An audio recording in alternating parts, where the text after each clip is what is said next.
네, 여러분 안녕하십니까. 디지털로 표현되는 모든 것을 알아보는 인포맥스D, 저는 오진석입니다. 안녕하세요. 이인복입니다. 네, 안녕하십니까. 안녕하세요. 최근에 이제 미국의 메타, 전 페이스북이죠. 기술 행사를 열고 차세대 VR 기기를 공개를 했습니다. 그런데 가격이 215만 원짜리 VR 기기를 네. 공개를 했습니다. 맞아요. 어떻게 보셨어요? 이게 이제 메타 커넥트 컨퍼런스라 그래서 매년 있는 행사인데 이번에 많이 기대했던 이유가 그 메타 퀘스트라고 하는 VR 기기가 있어요. 예. 이거에 대한 고급 버전이 나올 거다. 그래서 이름이 프로 버전이 나올 거다라는 이야기가 나왔었는데 네. 진짜 고급화된 게 나왔죠. 음. 근데 문제는 금액도 말씀하셨던 대로 200만 원이 넘는 비싸요. 심리적 저항선을 좀 깼어요. 네. 이렇다 보니까 기기는 괜찮은데 과연 지금 메타버스를 대중화시키는 데 도움이 될 수 있을까? 이거에 대해서는 좀 의구심이 있습니다. 네, 메타버스 시장이 어떻게 대중화가 될지 저희도 함께 알아보도록 하겠습니다. 네, 디지털 자산에서 금융 그리고 IT 정보까지 저희가 꽉 채운 블록에 대해서 오늘도 디지털 세상으로 안내해 드리겠습니다. 인포맥스D 지금 출발합니다.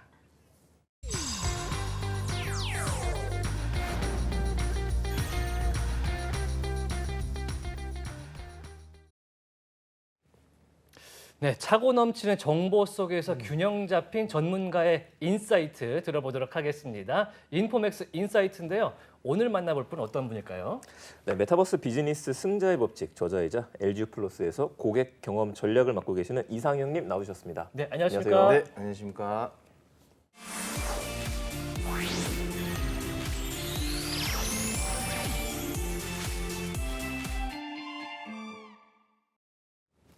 네, 누군가는 메타버스라는 키워드에 대해서 이미 뭐 식어버린 지났다, 식어버린 시기가 됐다라고도 하지만 네. 아직도 사실 메타버스 비즈니스에 대한 투자 열기가 상당히 진행 중이다. 그럼요. 이렇게 볼 수가 있거든요. 그래서 우리가 메타버스에 대해서 어떤 걸 좀 알아야 비즈니스에서 기회를 잡을 수 있는지 알아보도록 하겠습니다.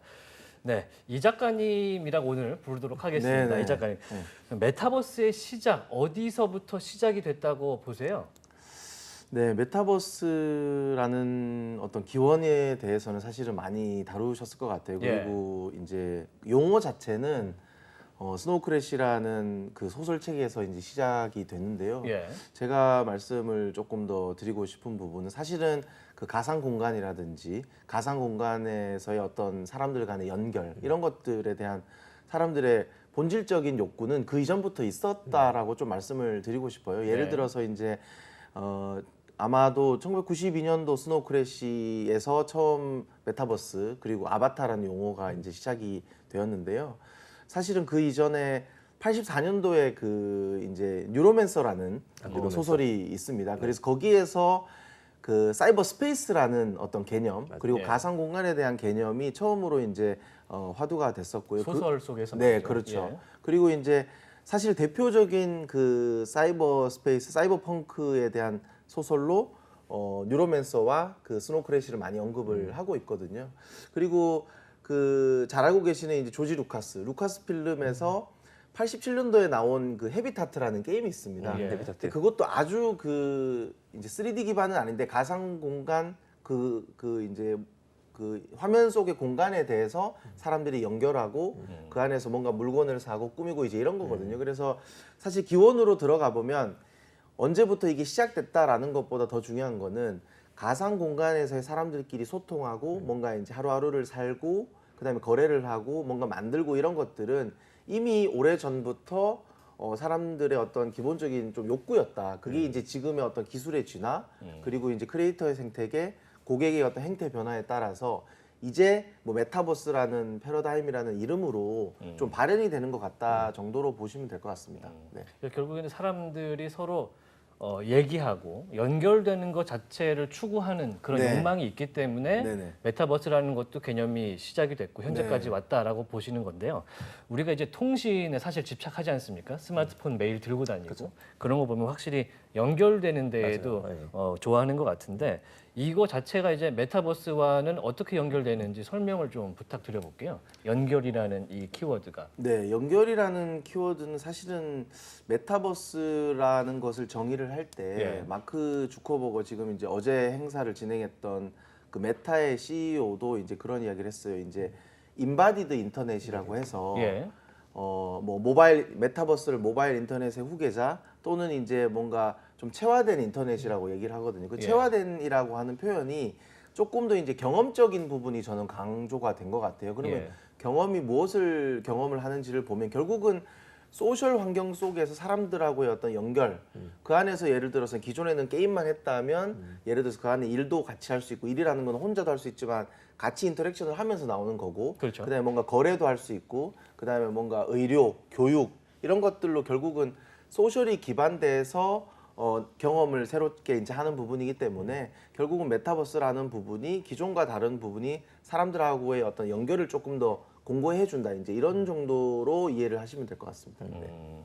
그런데 이제 우리가 메타버스라는 얘기를 하면은 흔히 뭐 그렇게 오프라인을 보탬이 되는 그런 생각보다는 뭔가 추상적인 네. 가상 공간처럼 생각을 해서 뭐 연예인의 컨셉이라든지 이런 것들을 얘기하게 되는데 지금까지는 그렇게 왔던 게 맞습니까?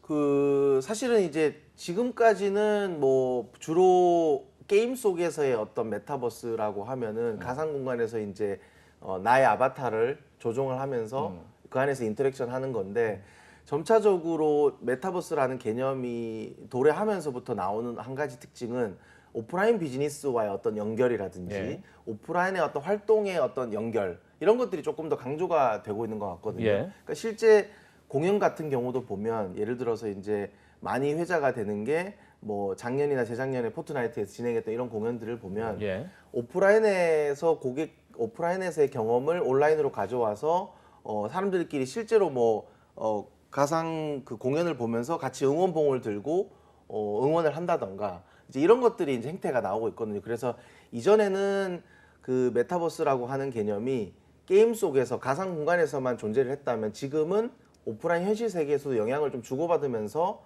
어떤 인터랙션을 하고 있다. 이런 어떤 좀 차이가 있는 것 같습니다. 그 연결이라는 부분에서 조금 더 이야기를 하면 예, 예. 말씀하신 건 이쪽 부분이죠. 그 현재 이제 메타버스라고 하는 연결은 현실 세계하고 가상 세계 두 개를 연결시키는데 이런 가상 세계에서만 우리가 존재하는 게 아니라 현실하고의 혼합까지 연결을 시킨다. 결국 말씀하셨던 연결이란 포인트로 다 될 것 같아요. 그러면은 이 온라인 생활과 오프라인 생활을 모두 익숙하게 하는 세대가 아마도 메타버스를 주로 소비하는 네. 계층이 될 것 같은데 통신사에 지금 재직 중이시니까 네, 네. 이제 통계적으로도 나올 것 같습니다. 보통 이 메타버스라는 것을 소비하고 혹은 만들고 싶어하는 타깃층은 어느 계층입니까? 그게 보통은 사실은 저희도 이제 세대 연구라든지 예. 고객 연구를 하는 부서에 있다 보면 뭐 이전에는 뭐 최근에는 이제 밀레니얼 Z 예. 그다음에 이제 이후에는 알파 세대 예. 이런 얘기들을 많이 하고 있는데요. 그러니까 이제 저는 메타버스에서 뭐 Z세대가 대표가 된다. 그다음에 알파 세대가 대표가 된다라는 것보다는 그 안에 좀 함의하고 있는 맥락이 조금 더 중요한 것 같아요. 예, 예. 이제 그래서 조금 설명드리고 싶은 부분은 메타버스라고 할 때 보통 그게 결국은 게임적인 요소를 많이 받아들이는 거거든요. 예를 들어서 이제 게임에 있는 아바타라든지 아니면은 뭐 보상 체계라든지 아니면은 어떤 3D 그래픽적인 부분이 있는데 그게 예를 들어서 메타버스 안에도 게임이 있고 SNS가 있고 커머스가 있고 여러 가지가 있는데 기존까지는 많이 알고 있는 뭐 포트나이트, 로블록스가 그 게임을 10대들이 가장 많이 이용을 했기 때문에 향후에 메타버스 다른 도메인으로 올 때에도 10대들이 가장 익숙하지 않을까. 알파 세대들이 가장 익숙하지 않을까. 10대가 알파 세대입니까? 그렇죠. 예, 그 이전에 뭐 예를 들어서 Z 세대들 그 경계가 이제 예를 들어서 뭐 94년부터 95년부터는 Z 세대고 예를 들어서 2000년대부터는 뭐 알파 세대 이제 이런 이야기를 하는데 MZ와 그 다음에 알파 이렇게 예, 되겠군요. 그렇죠. 밀레니얼 Z 그 이후에 이제 알파라고 보통 얘기를 하는데요. 근데 그게 이제 예를 들어서 저희도 뭐 예를 들어서 X 세대들은 예를 들어 90년대 때 인터넷을 영위했던 세대고 그다음에 밀레니얼 같은 경우는 2000년대 오면서 이제 모바일 인터넷. 예. 그다음에 이제 Z 세대 같은 경우는 완전히 그 모바일 중심의 어떤 영상 이런 것들 얘기하고 그다음에는 AI 이런 것들을 얘기를 하잖아요. 예. 그래서 어렸을 때 10대 때, 20대 때 가장 왕성한 어떤 문화 생활, IT 기기에 대한 습득을 할 때 가장 익숙했던 게 뭔지를 좀 볼 필요가 있을 것 같아요. 그런 측면에서 보면 지금 10대들이 익숙하게 하고 있는 것들이 게임이기 때문에 물론 뭐 밀레니얼 Z세대들도 게임을 많이 이제 하고 있겠지만 예. 그렇기 때문에 다음 세대들이 뭔가 이런 것들을 새로 받아들임에 있어서 메타버스라는 거에 조금 더 기회가 되지 않을까 싶은 측면이 있고요. 예. 그럼에도 불구하고 지금 이제 지금 LG 플러스라든지 다른 지금 메타에서 준비하고 있는 호라이즌 같은 경우도 예.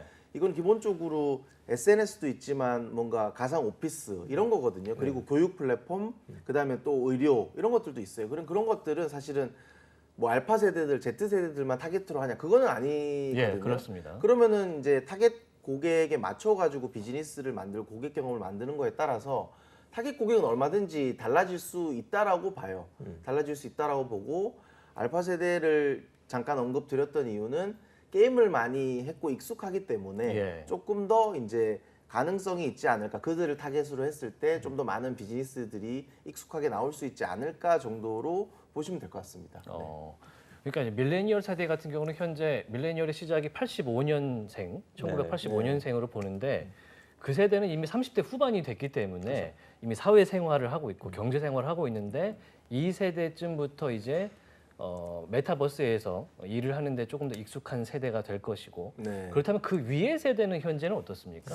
그 위의 세대도 제가 이렇게 좀 사례들을 보면 예, 실제로 그 VR 기기 같은 경우도 제 아는 지인도 이제 그 예를 들어서 아빠는 한국에 계시고 자식은 미국에 있고 이제 이런 경우가 있거든요. 예. 그랬을 때 아빠와 아들이 소통을 VR 기기로 뭐 예를 들어서 소셜 VR 챗 이런 공간에서 같이 소통을 하거나 이제 네. 하거든요. 그리고 심지어 실버 세대들도 이제 처음에는 좀 익숙하지 않은 부분들이 있는데 충분히 잘 그 VR 헤드셋을 이용을 하는 경험들이 있어요. 근데 이제 사실은 뭐 기기들이라든지 아이 헤드셋이 좀 소형화되고 이런 부분들은 필요하지만 어느 정도 익숙하면은 충분히 이제 사용을 할 수 있지 않을까라고 좀 생각을 합니다.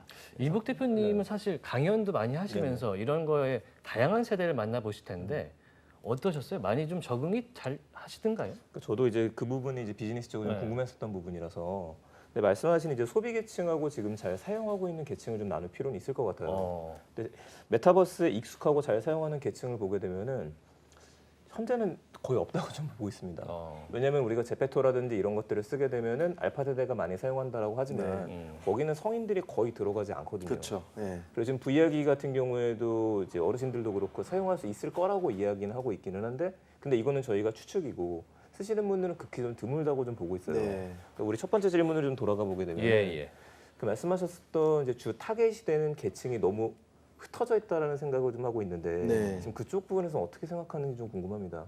호라이즌 월드 같은 경우에도 지금 이것저것 다 할 수 있다라고 만들어 놨기는 했지만 현재 있는 알파 세대는 당연히 10년 뒤면은 그 친구들이 익숙한 게 메타버스니까 들어올 거예요. 네. 그런데 지금 있는 세대들 같은 경우에는 우리가 인터넷이 편하거든요. 그렇죠. 인터넷이 좀 네. 편한데 이 인터넷이 편한 세대를 어떻게 또 메타버스에 이끌 수 있을 것이냐인데 과연 알파 세대한테 맡은 메타버스를 만들어 놨었을 때 그 이전 세대를 거기로 끌어들일 수 있을 것인지 아니면 그것으로 해서는 또 다른 전략을 준비 중이신지가 좀 제일 궁금합니다. 네, 이게 사실은 어떤 하나의 패러다임이 네. 하나의 타겟 고객 특정 고객군에 매스하게 통용이 된다라고 하는 거는 굉장히 좀 나이브한 이야기일 수 있을 것 같아요. 어려운 다만 얘기고. 어려운 얘기죠. 그리고 다만 이제 익숙함적인 측면에서 그런 가능성이 있다 정도인데 사실은 저는 더 중요한 거는 뭐 그게 비단 메타버스 패러다임이 아니더라도 예. 저희가 비즈니스를 할 때 요즘 스타트업 씬이라든지 비즈니스를 할 때 중요한 거는 타겟 고객을 되게 명확하게 하는 게 중요할 것 같아요.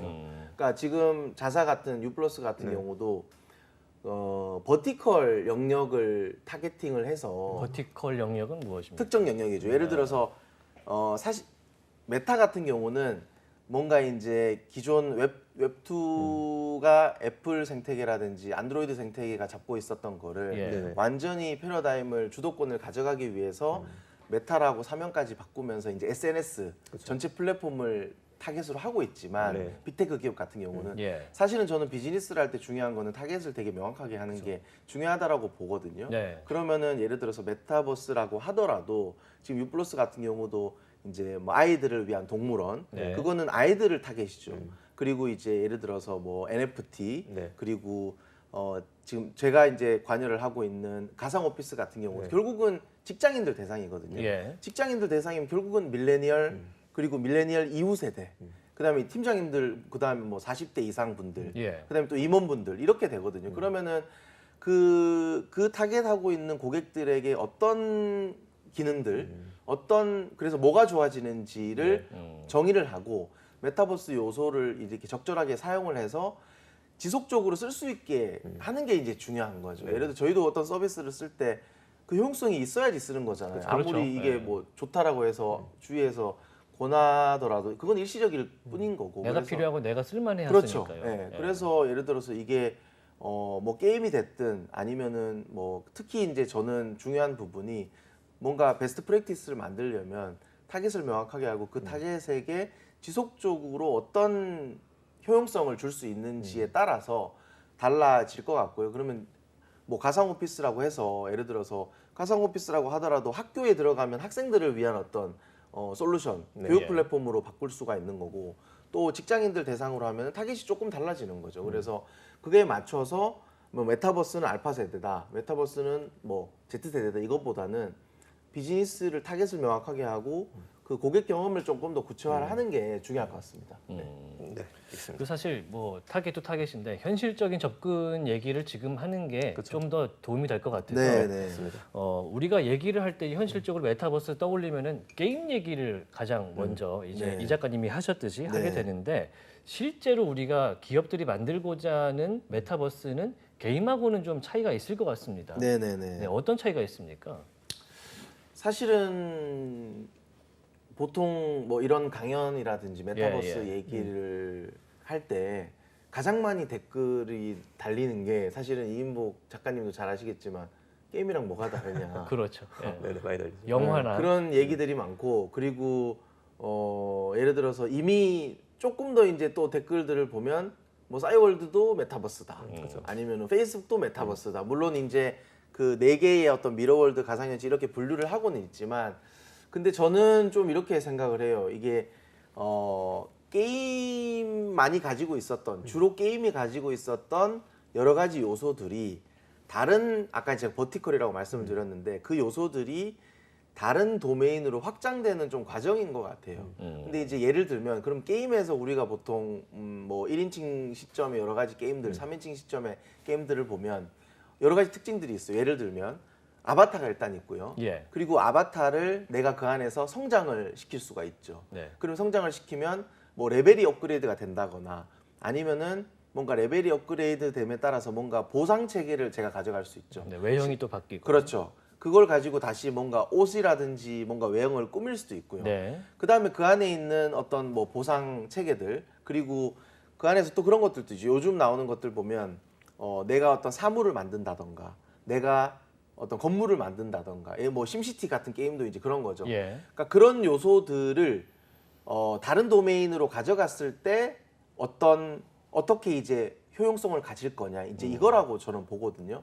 제가 진행하고 있는 가상 오피스 같은 경우는 보면 사람들이 그 안에 들어가 있을 때 그 구글 미트 같은 경우는 네. 사실은 이제 사진만 이제 있는 거지만 화상의 시스템 말씀하시는 화상의 구글 미트라든지 팀즈, 줌 같은 경우는 화면만 이제 있지만 2D잖아요. 2D죠. 내가 그냥 나오는. 네, 그렇죠. 근데 이제 아바타라는 공간이 들어갔을 때 사람들이 기본적으로 실제감, 존재감, 소속감을 더 느끼거든요.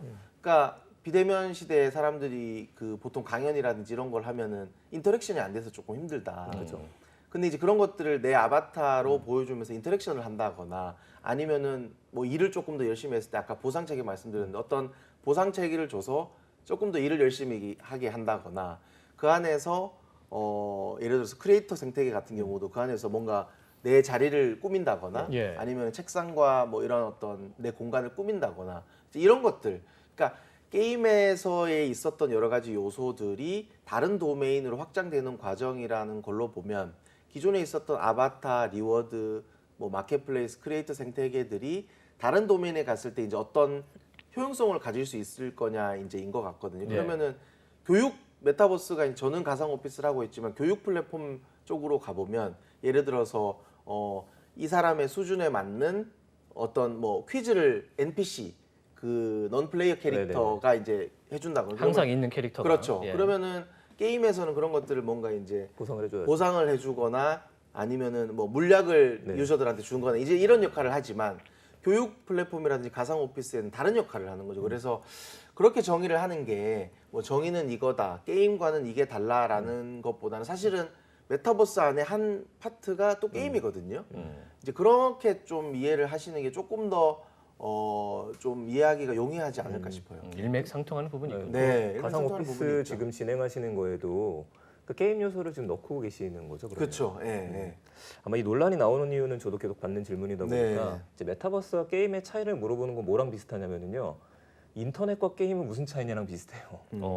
우리가 인터넷이라고 해서 또 인터넷 게임으로 또 분류를 하거든요. 그렇죠. 그렇게 보시면 명확할 것 같아요. 그 메타버스도 게임이 있는 거고, 근데 메타버스 생태계 내에서 여러 가지 활동들이 들어갈 수 있는데 오히려 지금 제일 많이 우려가 돼서 네. 좀 피하려고 하는 것 중에 하나가 뭐냐면 예를 들어 로블록스라든지 제페토라든지 이거를 게임으로 보느냐 아니냐 이거거든요.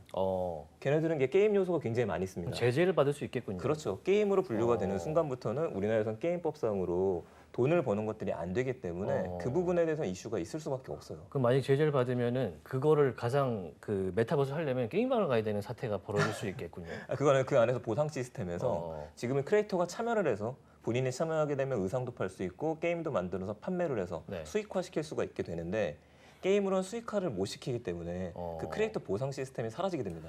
그렇군요. 상당히 지금 그거에 지금 쟁점이 네. 회사에서도 많이 지켜보고 있는 부분일 것 같아요. 네네네. 그러면 대응을 어떤 쪽으로 하고 있습니까? 뭐 설명을 한다든지 네네네. 설득을 한다든지. 그러니까 저희는 사실은 게임적인 요소를 차용하고 활용을 하고 그게 실제로 이 메타버스 서비스를 쓰는 고객들에게 효용성이 있는지가 중요한 것 같고요. 예. 네네. 애초에 저희는 이게 다른 도메인에서의 어떤 메타버스 서비스들을 게임이라고 보고 있지는 않거든요. 네. 그래서 아까 말씀드렸던 것처럼 게임적인 요소, 사실은 저희가 일을 할 때에도 그 다음에 다른 서비스를 쓸 때에도 게이미피케이션 요소라고 보통 얘기를 하잖아요. 그게 예. 결국은 뭔가 사람들이 리텐션 할 수 있고 지속적으로 쓰게끔 하고 이런 것들이기 때문에 게임적인 요소를 메타버스에도 쓴다라는 거지 이게 게임이다 아니다. 게임은 아니기 때문에 이제 그렇게 좀 볼 수 있을 것 같습니다. 네. 그래서 사실 메타버스 사업을 얘기할 때 이제 사업을 또 회사들이 준비를 하고 네. 있다 보니까 여러 가지를 갖춰야 된다 이런 얘기를 하고 있습니다. 회사 입장에서 메타버스라는 시대를 준비할 때 뭘 중점적으로 지금 보면서 네. 가져가려고 합니까? 일단은 그 지금 사실은 아주 성공하고 있는 메타버스 서비스가 있다라고는 보기는 힘들 것 같아요. 아직은? 예, 그렇죠. 그리고 가트너에서 이 하이프 사이클을 소개를 할 때 NFT를 작년 기준으로 이제 정점에 찍었고요. 네. 그 다음에 사실은 가트너의 어떤 아티클도 보면 어떤 기사들은 마치 2, 3년 또 5년 안에 도래한다라고 하는 부분도 있고 그 다음에 아직 5년에서 10년 이상 남았다라고 하는 것도 있거든요.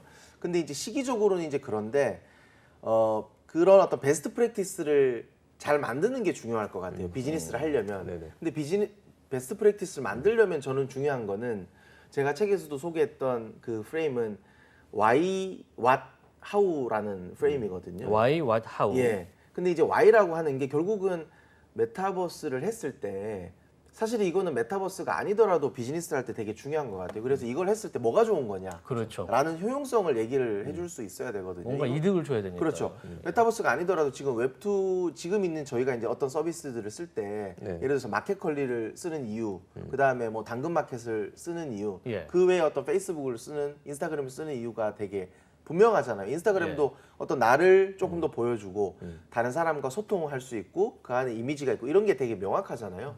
메타버스라고 하더라도 결국은 Y라고 하는 부분은 이것을 왜 하는지를 좀 정의를 할 수 있어야 될 것 같아요. 이제 그래서 저는 이제 가상 오피스를 하고 있기 때문에 이제 그것을 좀 예로 들면 결국은 가상 오피스에서 사람들이 비대면 시대 때 지금 느끼는 페인 포인트는 소통하기가 힘들다 이거거든요.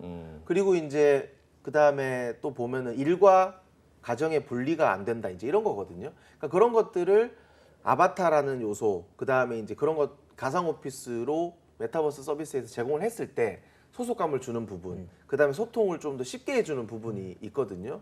그래서 결국은 타겟을 되게 명확하게 하고 그 타겟에게 무슨 고객 경험을 줄지를 명확하게 하고 이제 타겟을 명확하게 하는 것이 이제 Y와 후에 대한 부분인 것 같고요. 네. 그 타겟 고객에게 어떤 니즈를 해소해 주겠다, 어떤 페인 포인트를 주겠다. 아까 말씀하셨던 효용성 부분, 그게 네. 이제 What이라고 저는 정의를 하고, 무엇을 주냐? 그렇죠. 그게 저는 이제 이상적인 고객 경험이라고 정의를 하거든요. What. 그리고 이제 타겟도 정의가 되고 What도 정의가 되면 어떤 고객 경험을 줄지가 정의가 되면 그때 이제 메타버스 요소를 쓸지를 고민을 하면 될 것 같아요. 그때 이제 how 어떻게가 그쵸? 나오는 거죠. 예, 그래서 기술이 먼저가 돼야 되는 게 아니고 어떤 기능을 제공을 해주고 어떤 경험을 제공해 줄지를 먼저 정의를 하고 난 다음에 이거는 보니까 3D가 더 중요한 것 같아.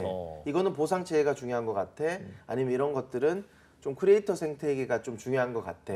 그 이후에 이제 메타버스 요소를 좀 많이 쓸 수도 있고 적게 쓸 수도 있고 또는 AI 기술을 쓸 수도 있고 네. 블록체인 기술을 쓸 수도 방법은 있다라고. 여러 가지니까요. 그렇죠. 예. 그렇게 조금 하는 게 메타버스 비즈니스를 할 때 기존에 했던 것처럼 좀 쓸 수 있을 것 같아요. 그게 AI 기술하고 저는 비슷하다고 보거든요.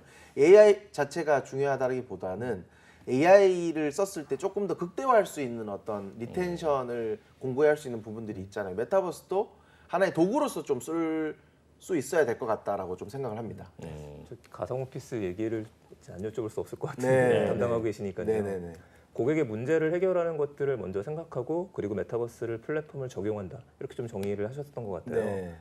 네, 그러면 지금 가상 오피스 쪽에서의 가장 해결하려고 하는 문제점 중에 하나는 네. 아마 지금 코로나 이슈가 있고 나서 많은 분들이 재택근무를 하면서 애로사항 중에 하나는 소통이잖아요. 네. 눈앞에 있는 사람하고 소통을 제대로 할 수가 없다인데 이건 나의 아바타를 통해서 소통을 할 수 있고 커피숍이라든지 간단하게 얘기하는 것까지 경험을 줄 수 있다는 좋습니다. 네. 근데 문제는 요즘처럼 코로나가 조금 완화가 되는 시점이 되게 되면 네. 다시 사무실로 복귀를 하거든요. 네. 이런 경우에는 가상 오피스를 사용하는 비율은 현저하게 떨어질 것 같은데 네. 이렇게 될 경우에는 또 어떤 문제점을 해결할 수 있는 건가요? 실제 많은 가상 오피스 서비스를 준비하는 그 비즈니스 어떤 회사들이 네. 그런 고민을 할 것 같아요. 네네.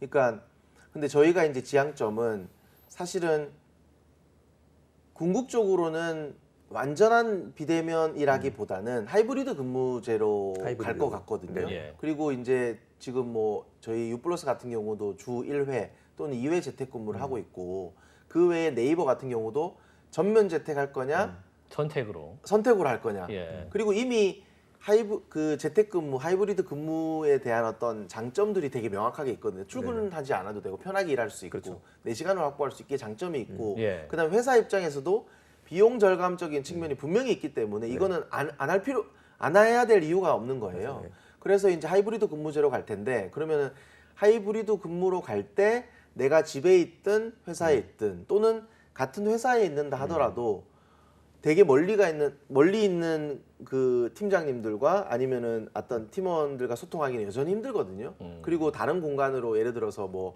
외부 업체하고도 미팅을 해야 되고 다른 층으로 이동을 해야 되는데 예를 들어서 가상 공간에 보면은 아바타라는 존재가 항상 거기 있기 때문에 그러니까요. 그리고 그 상태 인지를 할 수가 있기 때문에 네. 충분히 하이브리드 근무제 상태에서 소통을 도와주는 부분이 네네. 있을 것 같고요.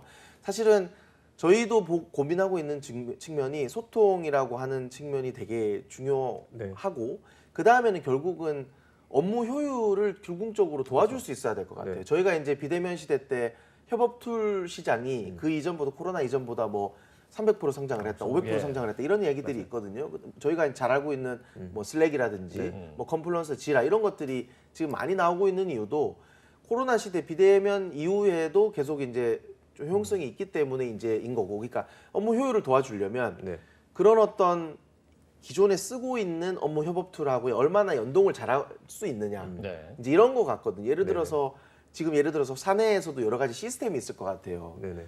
예를 들어 사내 시스템도 쓰고 가상 오피스 쓰고 그러면 결국은 사용성이 조금 따로 써야 되니까. 허트가 되는 부분이 예. 있거든요. 그래서 그런 것들을 어떻게 심리스하게 연결을 해줄 거냐, 다른 디바이스하고도 어떻게 연결을 해줄 거냐, 네네. 오프라인 경험하고도 어떻게 연결해 줄 거냐, 이런 것들이 결국은 이제 업무에 도움이, 소통이 되게 1차적으로는 중요하고 궁극적으로는 업무 효율에 좀 도움이 돼야 되는 어떤 기능들, 그게 메타버스가 아니더라도 이제 그런 것들을 좀 고민을 할 수 있을 것 같습니다. 하이브리드라고 말씀하신 부분이 너무 좋네요. 네. 그 사실 얘기하던 중에 이제 계속 아바타 얘기를 할 네. 수밖에 없어요. 네, 메타버스 네, 네. 안에서 아바타라는 게 상당히 중요하게 표현이 되는데 네. 저의 이제 개인적인 궁금증은 그 아바타가 왜 중요하냐? 네. 일반적으로 우리가 줌 화상 같은 거 할 때 그냥 내가 나가면 되는데 네. 굳이 거기다 해서 이제 돈 쓰고 뭐 이렇게 해야 되냐? 네, 네, 네. 왜 중요합니까 아바타가? 일단은 사람들의 행태로 보면요. 예. 그러니까 그 저희가 작년 초에 이제 유행이 됐었던 그 클럽하우스, 예. 예, 그 잠깐 유행을 라디오 같은 예, 거죠. 그쵸. 이제 네. 라디오 서비스 이제 같은 건데 그 안에 기본적으로 나를 표현할 수 있는 수단이 기본적으로 보이스잖아요. 보이스인데 그 외에 시각적으로 나를 표현할 수 있는 그 부분이 그 동그란 사진 한 장이거든요. 프로필 사진 하나. 프로필 사진 한 장인데 그 프로필 사진 한 장을 내 사진으로만 하는 경우도 있고 그거를 조금이라도 다르게 하려고 이제 그 NFT 어떤 사진 PFP라고 하죠. 예. 네네. 그런 사진을 이제 하거나 그러니까 결국은 그것도 하나의 어떤 벌초 월드라고 보면 나를 표현하는 이제 수단으로서의 작동을 하는 게 있을 것 같아요. 그러니까 네. 사람들이 나를 다른 사람들과 다른 것들을 표현하는 거는 되게 기본적인 어떤 욕구인 것 같거든요.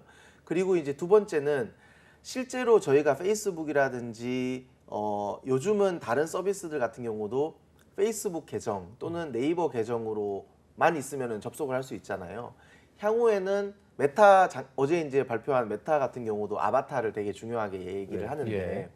그 호라이즌 내에 있는 여러 가지 서비스들을 접속을 할 때 하나의 아바타 나를 잘 표현할 수 있는 아바타로 여러 가지 서비스를 쓸 수 있다 이제 이런 거거든요. 그러면은 그 하나의 아바타를 내가 잘 구축을 해놓으면 네.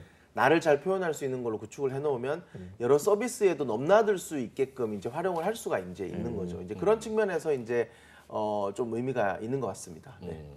그 사실 많이 지금 실질적으로 쓰이고 있는 아바타들도 있다 그러는데 네. 뭐 예시가 있습니까? 일단은 가장 큰 예시는 그 레디 플레이어 미라는 서비스가 있어요. 레디 플레이어 미. 네, 예. 레디 플레이어 1은 우리가 예, 알고 있는 영화고, 영화고. 레디 플레이어 미는 이게 정말 독특한 메타버스 다음 넥스트 패러다임에 주로 이제 회자가 되는 저는 독특한 서비스 중에 하나라고 생각을 하거든요.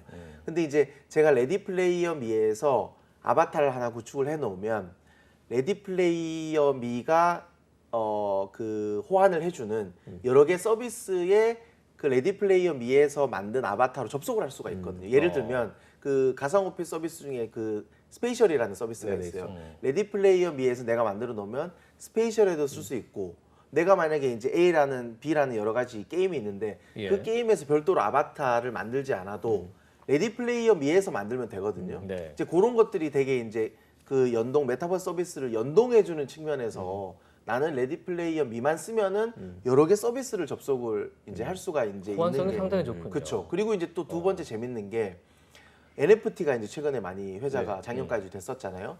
NFT를 제가 하나를 구매를 만약에 이제 BAYC 아니면은 뭐 어떤 그 사이버펑크 같은 NFT를 구매를 하면 그 레디 플레이어 미에서 내 NFT를 가지고 또 아바타를 만들어주는 서비스가 있어요. 오. 그러면은 그걸 가지고 NFT를 내가 구매하는 이유는 내 정체성을 보여준다는 거니까 내 정체성이 아바타에 포함이 되어 있는 레디 플레이어에서의 어떤 아바타로 다른 여러 가지 서비스를 이제 접속을 할 수가 있는 거죠. 그래서 다른 서비스를 쓸 때에도 내 정체성이라든지 내 표현을 충분히 할 수가 있다라는 측면인 것 같습니다. 네. 근데 말씀하신 건 이제 저희를 표현하는 아바타잖아요. 네. 근데 그쪽 영역 말고도 사람만 들어가는 게 메타버스가 아니다 보니까 네, 네. 또 이제 NPC라든지 이쪽에 인공지능이 적용이 되다 보니까 사이버 휴먼도 우린 빼놓을 수 없을 것 그렇죠. 같아요. 네, 버추어 휴먼. 그 중에서 제일 유명한 게 이제 릴 미켈라 아니면 네. 김레아 네. LG에서 갖고 있는 네, 이쪽에 네. 있는데 네. 그쪽에 대해서도 얘기 조금 해주시면 좋을 것 같습니다. 일단은 저는 이제 그런 쪽은 사실은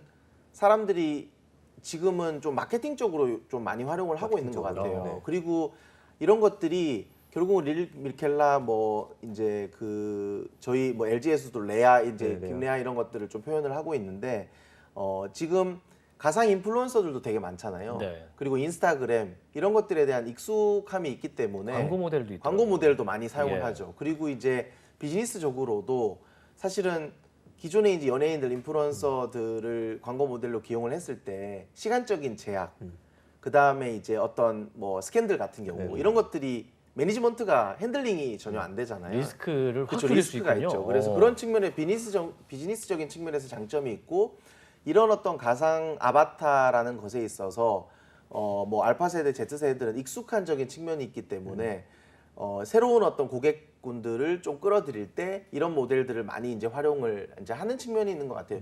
비즈니스적으로도 고객의 어떤 친숙감적인 측면에서도 좀 활용을 하는 측면이 있고 실제로 메타버스 서비스에서도 예를 들어서 이제 어느 정도 네임드가 있는 인플루언서들을 쓰면은 네. 그 안에 사람들을 그 인플루언서 가상 인플루언서들을 보기 위해서 해당 서비스로 유입시킬 수 있는 어떤 요인으로 좀 쓰고 있는 것 같거든요. 그래서 이제 그 메타버스 서비스를 비즈니스를 준비하는 어떤 기업체들이 실제로 가상 인플루언서들과 IP를 뭔가 제휴를 해서 신규 고객들을 끌어들이는 전략을 많이 쓰고 있어요. 그래서 이제 그런 어떤 특징들이 있는 것 같습니다. 네. 그럼 지금 메타버스 그 서비스 네네. 중에서 사실 이제 이 작가님이 보시기에 이거는 좀 성공적으로 네. 서비스가 되거나 됐다고 평가하는 그런 게 있습니까? 일단은 서비스 자체는 아직까지는 뭐 이게 성공을 했다. 이제 이렇게 좀 얘기하기는 좀 어려울 것 같아요. 다만 지금 사실 메타버스가 거품이다 아니면은 이미 끝났다 이제 이런 어떤 회의론적인 얘기들이 많이 나오고 있는데 네. 사실은 아까 하이프 사이클을 잠깐 소개를 했지만 모든 새로운 패러다임은 그런 어떤 하이프 사이클 곡선을 그렸던 것 같아요. 하이프 사이클은 흥망을 따지는 그렇죠. 그래프죠. 흥망성쇠. 예. 결국은 미디어와 언론에서 같이 이제 관심을 유도를 해서 정점을 찍고 환멸의 계곡으로 가서 예. 다시 안정기에 들어가 있는. 그게 대표적인 거는 이제 AI인 거죠. 그래서 이제 메타버스도 실제로 뭐 그 자본 시장이라든지 그 다음에 이런 부분에 있어서는 이미 어느 정도 한풀 꺾였고 저도 거품이 빠지고 있는 시기라고는 생각을 해요. 거품이 빠졌다. 그렇죠. 근데 이제 실제로 기업체들이 그러면 어떻게 하고 있는지를 보면 메타버스 관련된 조직들이 이게 만약에 거품이 꺼졌고 진짜 환면의 그 계곡으로 들어가 있고 끝났다라고 보면은 실제로 움직임이 없어야 되거든요. 그러니까 예를 들어서 이제 대표적인 케이스 중에 하나가 그 컴투버스 같은 경우도 기존의 게임 회사지만 그 탑3에 있는 회사는 예. 아니거든요. 근데 메타버스 컴투버스라는 거를 발표를 하면서 완전히 메타버스를 장악을 하겠다라는 비전을 좀 발표를 하고 있어요. 그런 기업체, 그다음에 투자, 네. 그다음에 메타버스 서비스를 만드는 어떤 사람들, 리소스 계속 활발하게 움직이고 있거든요. 그러니까 유플러스 같은 경우도 그렇고 다른 LG 계열사 그리고 현대자동차도 마찬가지. 그러면 싱가포르의 어떤 디지털 트윈 메타버스 요소를 활용한 어떤 솔루션들을 만들고 있고 그다음에 게임 회사들도 이쪽으로 게임 외에 다른 도메인으로 메타버스 요소를 써서 진출을 하고 있고 그러니까 그런 측면에서 실제로 지금까지는 서비스가 성공적인 건 있지 않지만 움직임은 굉장히 활발하게 기업체들 실제적으로 프랙티컬하게 움직이고 있고 제가 봤을 때는 결국은 다른 도메인에서의 어떤 성공 사례가 2, 3년 안에는 이제 나오지 않을까라고 좀 생각을 하고 있습니다. 그게 이제 메타버스 개념을 뭐 블록체인까지 넣어야 된다. 이제 이렇게 조금 스트릭트하게 보면 예. 조금 더 시간이 저는 필요할 것 같고요. 네. 어떤 가상 공간에서의 어떤 소통을 도와준다거나 아니면 효용성을 조금 더 가지게 하는 그 게임 외의 다른 영역은 네. 2, 3년 내에 어느 정도 이 정도는 어느 정도 효용성이 있다라는 서비스들이 나오지 않을까라고 좀 전망을 하고 있습니다. 네. 네. 현재는 메타버스 시장이 사실 환멸의 계곡, 좀 네. 침체기에 접어든 것은 맞으나 2, 3년 내로 이제 안정권에 들 수 있는 서비스가 네. 나올 것이다. 여기까지 이야기를 들어보도록 하겠습니다. 오늘 이상엽 작가와 메타버스 관련된 네. 이야기 나눠봤습니다. 오늘 말씀 고맙습니다. 네, 감사합니다. 네, 이어서 이 코인 업계의 다양한 이슈를 썰로 풀어보는 인포맥스티의 해시 라운지로 넘어가 보겠습니다.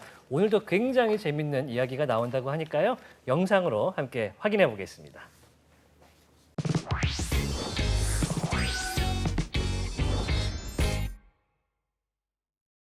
트위터 또 이제 우리나라에서도 물론 많이 하지만은 외국에서 또 더 많이 지금 이용하지 않나 이런 생각이 드는데 그렇지 않나요? 그렇죠. 한국에서는 좀 힘들어해요. 이 텐션을 트위터라는 SNS의 텐션을. 네네.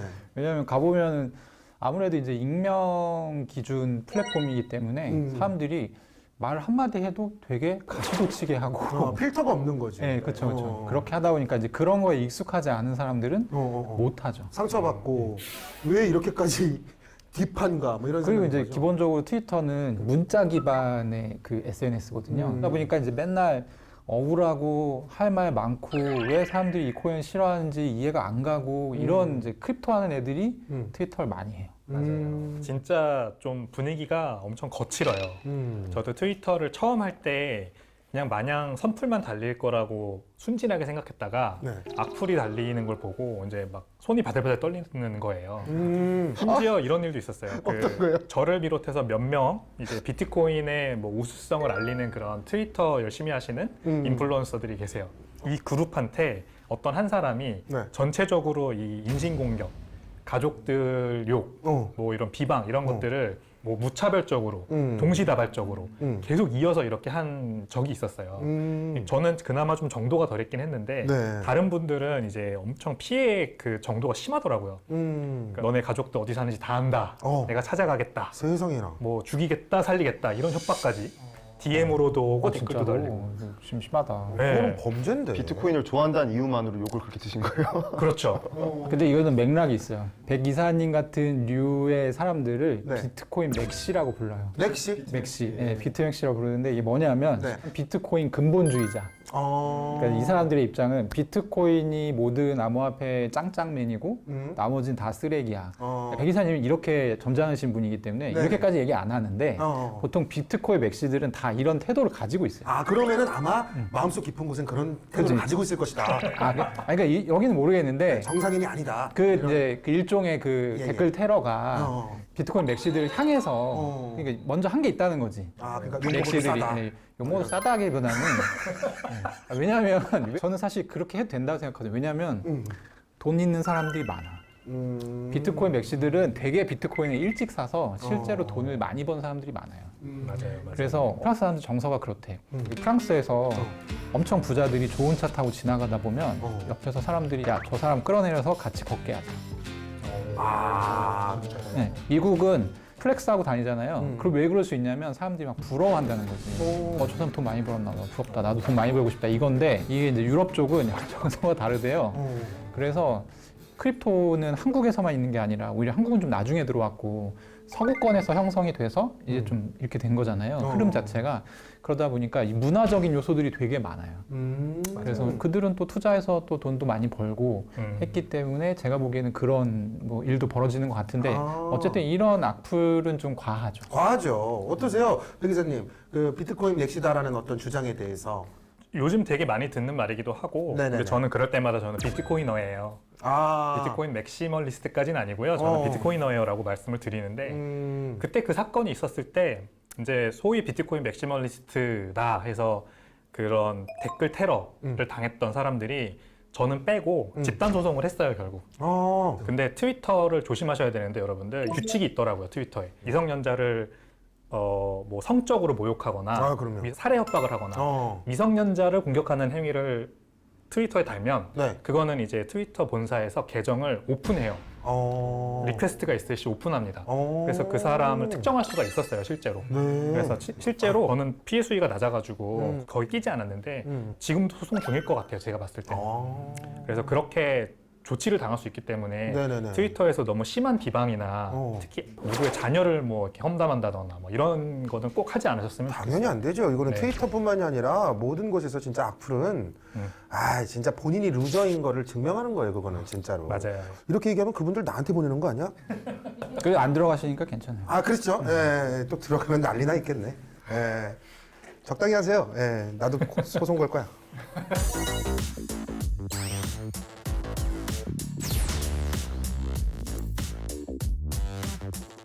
예전에 외국에서 열린 스타크래프트 대회 네. 상금 표 보셨어요? 예, 맞아요. 옛날에 그거 재밌더라고. 비트코인으로 상금 많이 줬어요. 아니 근데 그게 1등은 뭐 이제 우리나라 돈으로 봤을 때 한 300만 원? 뭐 이 정도 선이에요.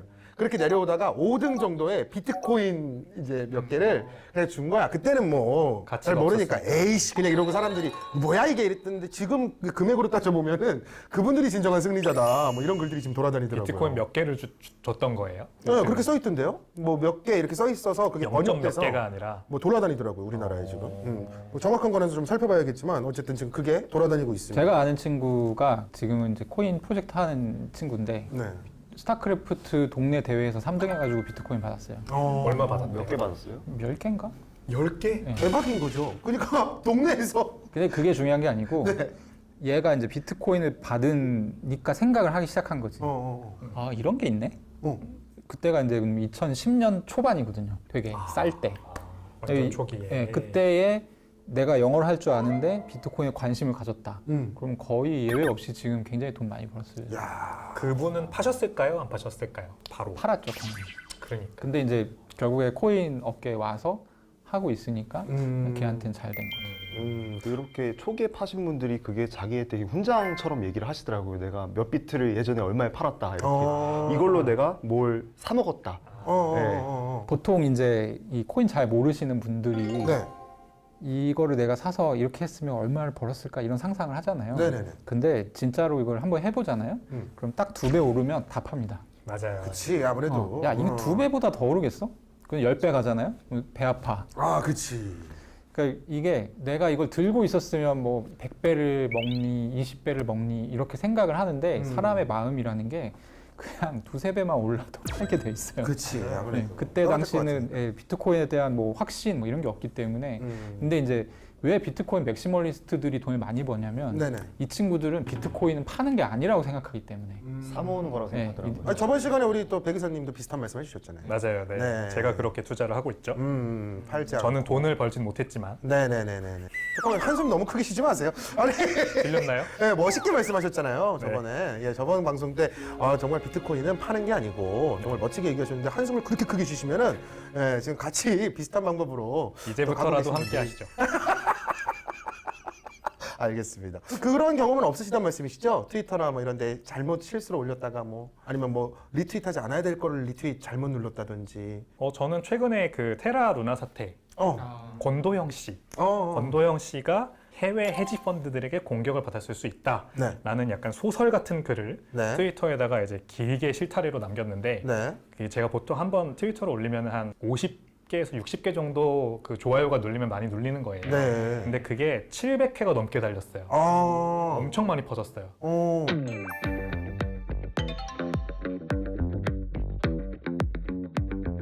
테라라는 암호화폐 블록체인을 만드신 분입니다. 네네. 그리고 그분이 세운 회사 이름이 테라폼 랩스라고 합니다. 네.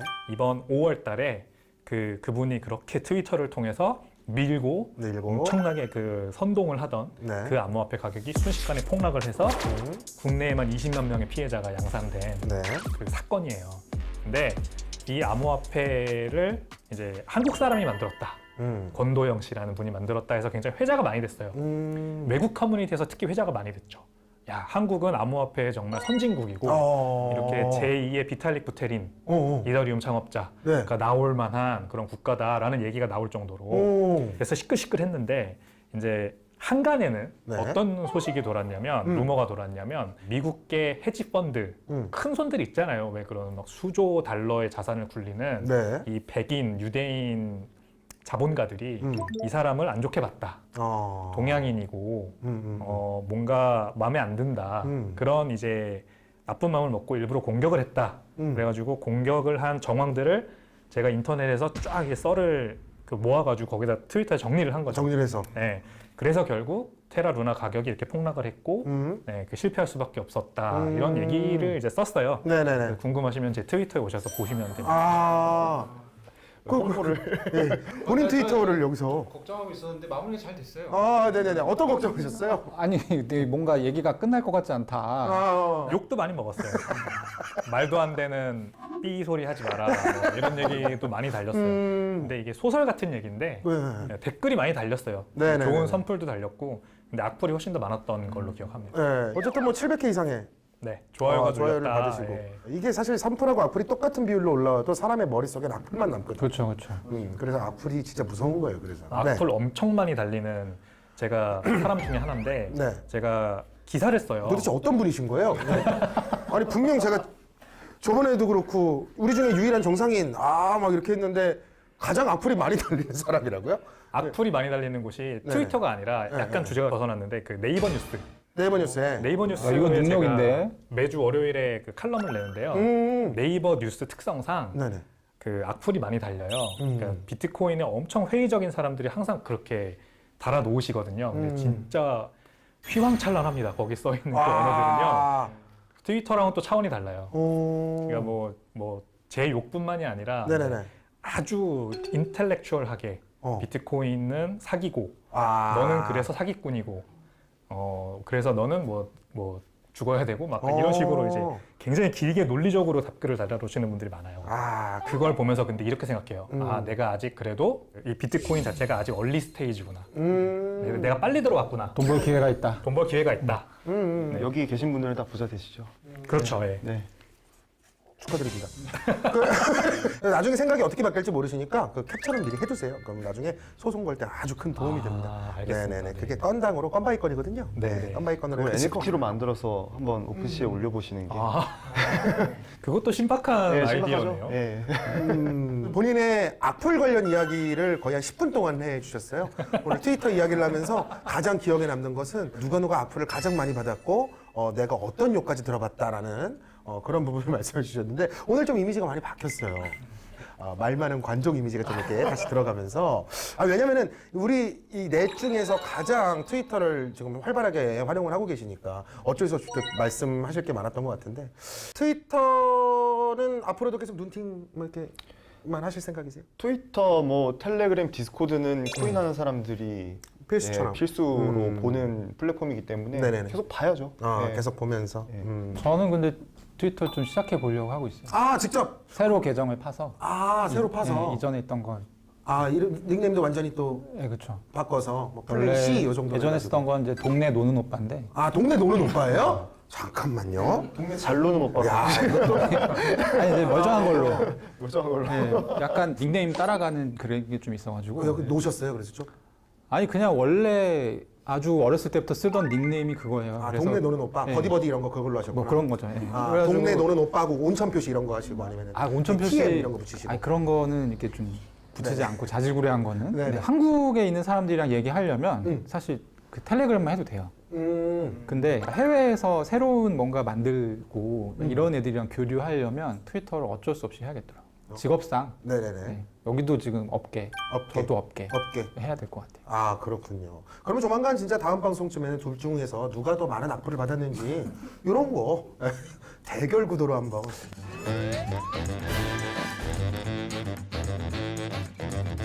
근데 전 지금 궁금한 게 있어요. 어떤 거요? 트위터를 키시면 어쨌든 알고리즘에 따라서 이렇게 보이잖아요. 그렇죠. 그 주로 어떤 성향의 글들이 많이 보이세요, 다들? 안 들어가 봐가지고. 아예 안- 오늘 NFT 프로젝트, 개별 프로젝트들 많이 나오고 그리고 이제 해외 뭐 이제 비탈릭 좀 나오고 저는 사실 비트맥시는 아니어서 저는 알트도 되게 좋아하기 때문에 저는 그런 식으로는 보지 않고 그러니까 팔로우 해놓은 친구들이 있는데 걔네 계정을 들어가서 각 일일이 다 순회해요. 그러니까 진짜로 한번 약간 이렇게 한 바퀴 예, 도시는구나. 네. 네. 약간 그런 식으로 보죠. 추천 포스팅은 안 보시고 추천 포스팅도 코인 얘기고 어차피 내가 볼 것도 다 코인 얘기여서 진정한 상관이 꾼들이시군요. 네. 네. 저는 비트코인을 좋아하니까 주로 비트코인 투자자들이 많은데 네. 그분들의 공통점이 있어요. 테슬라도 다 동시에 투자한다는 아 거. 맞아요. 테슬라글 많이 올라와요. 희한하지 않아요? 예. 비트코인 그 아예 자기 프로필에 비트코인 앤 테슬라, 테슬라. 이렇게 그냥 광고 딱 해놓고 계정 활동하시는 분들이 되게 많아요. 저는. 그리고 이런 사람들을 걸러야 된다라고 얘기하는 사람들도 많아요. 네, 맞아요. 그게 혹시 본인의 주장이신가요? 아니요. 이게 되게 저는 테슬라한테는 별 감정이 없는데 네네네. 그러니까 은근히 테슬라랑 비트코인이랑 같이 투자하시는 분들이 많더라고요. 교집합이 되게 커요. 이거 두 가지를 같이 투자하는 사람들은 그러니까 되게 운이 좋아서 돈을 많이 번 사람들이니까 걸러야 된다. 그러니까 이런 약간 얘기들이 있더라고요. 네. 그 얘기가 뭐냐면 이따가 두 분이 나가셔서 네. 한번 시원하게 몇 사람 자꾸 이야기하고 오세요. 저는 이제 존중합니다. 테슬람이라고 부르잖아요. 그렇죠, 테슬람. 테슬람. 테슬라 플러스 이슬람 해서 아, 거의 그 그렇게 정도 불러요? 믿음이 거의 종교 수준이에요. 종교 수준이다. 그래서 항상 내려가면은 막 더 불타요 사람들이. 가격이 내려가면. 그렇지, 그렇지. 아, 가게 주가 내렸다. 세일한다. 주가 내렸다. 너무 좋다 막 하면서. 트위터에 대해서 이야기 나누는데 저는 사실 주제가 트위터로 한정이 되어 있어갖고 많이 좀 얘기 나눌 게 많이 없을 줄 알았어요. 근데 생각보다 역시나 우리 또 재담꾼들이시잖아요. 업계 최고의 재담꾼들이시잖아요. 네네네. 정말 몸둘 바를 모르나 하시네요. 어쩔 줄을 모르겠네요. 아, 저는 이런 반응이 너무 재밌어요. 저는 지금 무슨 생각이냐면 네. 재담꾼이라는 말을 못 알아들으면 어떡하지? 라는 생각이 이게 되게 옛날 단어라. 아, 그렇죠. 네. 재담. 최근에 또 그 단어 가지고 얘기가 많아가지고 심심한. 심심한 했는데 사람들이 아, 맞아. 요즘 잘 왜 모르겠네요. 사과를 심심하게 하지? 약간 아, 그런 일이 있었어요. 네. 심심하다는 걸 되게 깊게 뭐 네, 이런 뜻인데요. 그쵸. 그거를 이제 진짜 심심해 따분해 이걸로 네, 받아들이는구나. 아까 버디버디 얘기하셨는데 네네. 그것도 못 알아듣는 모르겠죠. 사람들 버디. 여기 일단 여기 공간 다 알아. 버디. 그쵸. 다 안다 그러잖아. 다 아이디에다 TM 한 번씩 넣어봤다니까요. 아이디에 저기 뻐대 공주 뭐 이런 거, 뽀대 공주 이런 거 해봤다니까 다. 보면 꼭 제일 못생긴 애가 공주 들어간다고. 이것도 외모 비하적 발언이 아닙니다. 또 찾아오셔서 트위터에 남기셔도 제가 확인을 안 합니다. 네. 그래서 데미지가 0이에요. 그래서 굳이 거기다 남기지 마시고 하실 거면 인천 저희 집으로 오세요. 그래서 같이 얼굴 보고 대화하면서 제가 국밥 한 그릇은 대접하겠습니다. 네. 트위터에 대해서 이렇게 또 많은 이야기 나눠봤는데 어떠셨어요? 저 1, 2회에 비해서 그래도 오늘 좀 내용이 좀 점점 더 알차지는 것 같지 않으세요? 훨씬 좋았던 것 같아요. 아, 그쵸. 네네네. 네, 그렇다고 좀 해주세요. 아, 네, 네네. 그렇다고. 부탁 좀 드리겠습니다. 네, 네. 뭘 생각하고 계세요? 그냥, 얘 역시 그런 것 같아요. 그냥 그러면서, 야, 훈훈하게, 자, 이렇게 끊으면 되는데, 어때요? 알찼던 것 같지 않으세요? 그때. 근데 생각을 하고 계시면은, 이거 저희가 끝낼 수가 없잖아요. 네, 알찼던 것 같습니다. 그냥 말하지 마세요. 우리가 4회까지는 갈 거 아니에요. 그렇죠. 그냥 오늘 찍고 가니까. 그렇죠. 뭐 다 오픈이지 뭐. 4회까지는 갈 건데 우리가 5회에서 또 만나기 위해서는 4회를 또 열심히 해야 된단 말이에요. 그래서 우리가 다음 주제도 또 열심히 알차게 또 준비를 해와가지고 재미있는 수다를 또 다음 주에 떨어보도록 하겠습니다. 저희가 지난 1, 2회 요 마무리 멘트를 이제 뭐 다음에 또 만나요 아무쪼록스로 마무리를 했었는데 요거를 계속 바꾸면서 가면 어떤가 싶은 생각에 한번 준비를 해와봤습니다. 다음 이 시간에 만날 날을 기다릴게요. 그러면 다 같이 오메불망스 이렇게 오늘은 끝내보도록 하겠습니다. 네, 그러면 저희는 다음 이 시간에 다시 만날 날을 기다리도록 하겠습니다. 어떻게? 오메불망스! 네, 오늘 해시 라운지도 역시 아주 재밌습니다. 네, 좋습니다. 사실 저도 SNS를 많이 하는데 이제 특정 SNS를 많이 하긴 하지만 반은 좀 거르고 봐야 된다 이런 얘기도 하는 분들이 네네. 있거든요. 하지만 그 속에서 진주를 찾으면 굉장히 도움이 되는 게 많을 것 같습니다. 네. 오늘도 이제 4명 남자들의 썰 아주 재밌게 봤습니다. 어떻게 보셨어요? 해시라운드를 들을 때마다 내용도 좀 풍부해지고 깊어지는 것 같아요. 요즘에 가을이다 보니까 어쩐지 좀 가을 같다는 생각도 좀 들고 가을 있습니다. 같다. 다음 주도 기대가 됩니다. 네. 열심히 봐야죠. 4명의 남자들의 이제 코인썰 대방출은 계속해서 이어지니까요. 해시라운지 기대해 주시기 바랍니다. 자, 이렇게 인포맥스티 오늘 순서도 마무리하겠습니다. 오늘 보신 영상은요. 연합뉴스 경제TV 유튜브 채널에서도 함께 하실 수가 있으니까요. 많은 의견 남겨주시기를 부탁드리겠습니다. 저희는 다음 이 시간에 돌아오겠습니다. 오늘도 함께 해주셔서 고맙습니다. 안녕!